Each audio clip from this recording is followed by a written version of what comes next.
What's up, everybody? Tony here from Reaper Crew Airsoft. We are back. School has been over for a while. We have been working. We have been busy on vacation doing so much stuff that we haven't played Airsoft in a month. We're so sorry for not putting up videos, leaving you guys in the dark about what we've been doing. We're back. We're going to be having more videos up. We're going to be better than ever. Our channel's going to be great. We've got new cameras, new stuff. And we're here today to start with that new stuff. This is the WAYYYY Glock 17 gas blowback airsoft pistol. As soon as I saw this online, I knew I had to have it, but I didn't have the money. Lucky for me, I have a really good friend named Lucas. He doesn't play airsoft anymore, and he bought this a while back, kind of when it first came out actually, and he gave it to me for free. So I gladly accepted it, but I'm just surprised that he gave this thing away, because after using this is a phenomenal gun. So let me get into it before I start ranting about this. This gun is a one-on-one copy of the real steel Glock 17, real size, not the real weight, only about a pound off because of the lower polymer grip and the non-real steel slide. Well, I pretty much went over it right here. This slide is real steel, holy crap, this slide is metal. It's a very strong metal slide. Lower receiver, like the real Glock, is a polymer grip. It's very comfortable. You can see there's kind of a rugged edge right there. You may feel it, but when your hand gets on there, it's very comfortable. Also, you've got finger holes to put your fingers on and to rest around. Also, your magazine ejector.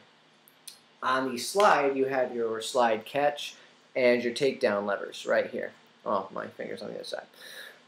What's nice, though, is that Glock has problems with trademarks because they don't like being made replicas of, because they want to stay themselves. They want to be the Glock company that keeps their own personal firearms, which is understandable.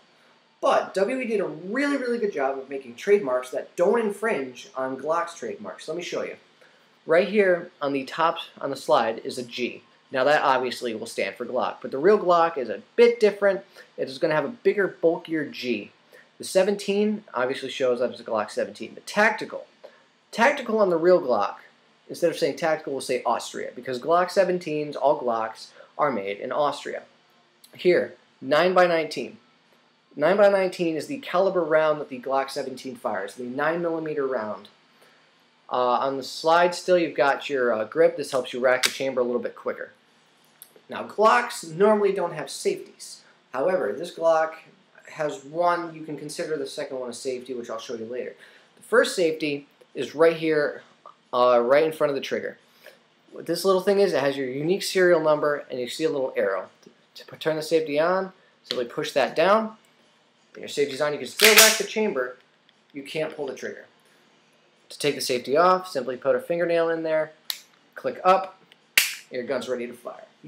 One of the few problems I found with this gun is that when you put a tack light on, sometimes if your tack light grips the rails like mine does, is that it may turn your safety on without you knowing.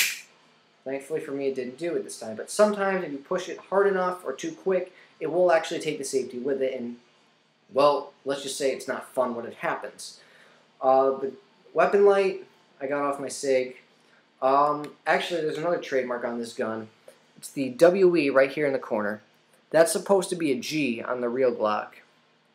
Right here, it says made in Taiwan. On the real one, it would say Glock Industries and Austria. To take apart the gun, it's very simple, just like the Sig Sauer. Take the magazine out, rack the chamber. There's two little pins, one here and one here. They're both on the adjacent sides of each other. All you have to do, push them down, and pull right off. Your hop-up system, there's a little itty-bitty wheel right here. My finger's kind of covering it up, right there. Push it up for up and down for down. I'm not touching mine because mine is perfect to my setting. Put it back on, simply line it up, rack the chamber, and you're ready to shoot. The magazine. Magazine is a very gas-efficient magazine. WE has been known in the past to have gas-guzzling guns. This one is not following that stereotype. I have put at least 50 rounds through one gas filling in this magazine.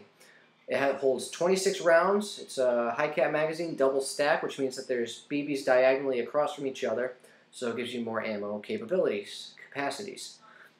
It's real nice. As you can see on the back here, there are little numbers ranging from 4 to 17.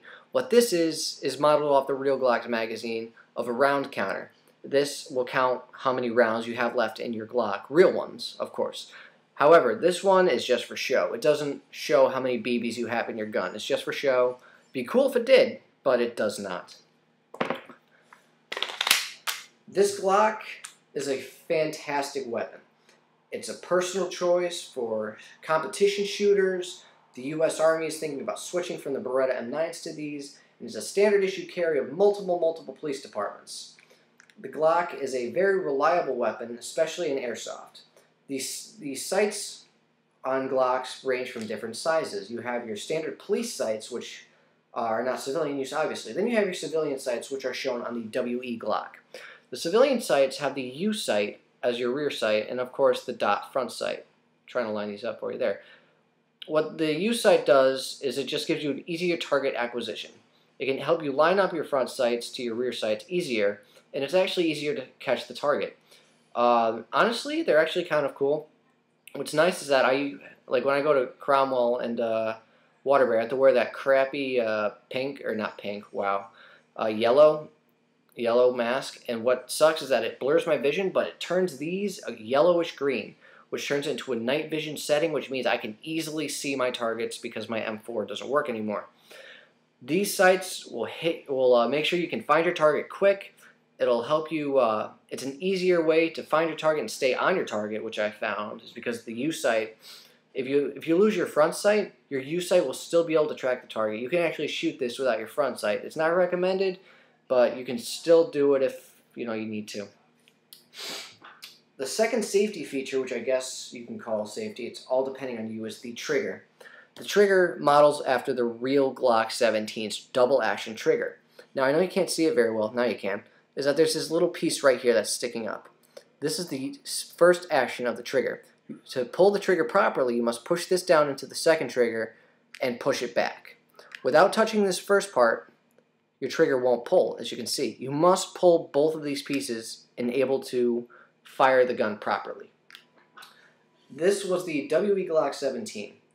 Very, very good gun. WE has shined out yet again. I'm very impressed with WE. I've always been impressed with WE. Thunderstorm. Not to mention that this gun is a fantastic replica.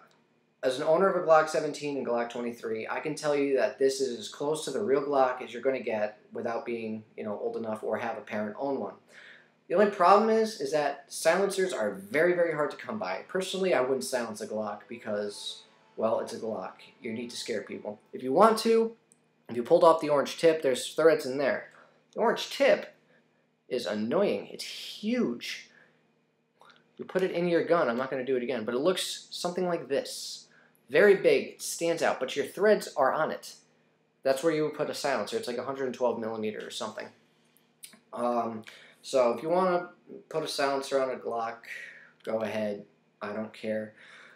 But the Glock, easily recommended. Everybody should, well, not everybody, but this gun is for beginners through experts. It's for everybody. This is an easy use, easy learn, easy operate, easy takedown gun. To be honest, you can't get more simpler than a Glock. It's simple, it's reliable, it's intimidating, and it's very, very, very, very loud. My friends cover their ears when I shoot this around them because they get scared of it. It's loud, and if you're in a closed environment like CQB, believe me, they're going to go deaf. Not deaf, but it's going to hurt their ears, not to mention the light will blind them. And when they're hiding behind cover and all they're hearing is pop, pop, pop, they're not sticking their head up anytime soon. So this Glock stands out from WE. Very impressed. This is going to be a keeper for a long time. Even after this breaks, I'm keeping it as a replica. And this is a beautiful gun. Everybody, I'm Tony. This is Reaper Crew Airsoft. This is the WE Glock 17. You can buy off of evike.com for $100. You have to buy this separate from the lower receiver, though, because of Glock's issues. So you can buy this for $50 and this for $50. The weapon light you can buy extra. I'm Tony from Reaper Crew Airsoft, and have a great day.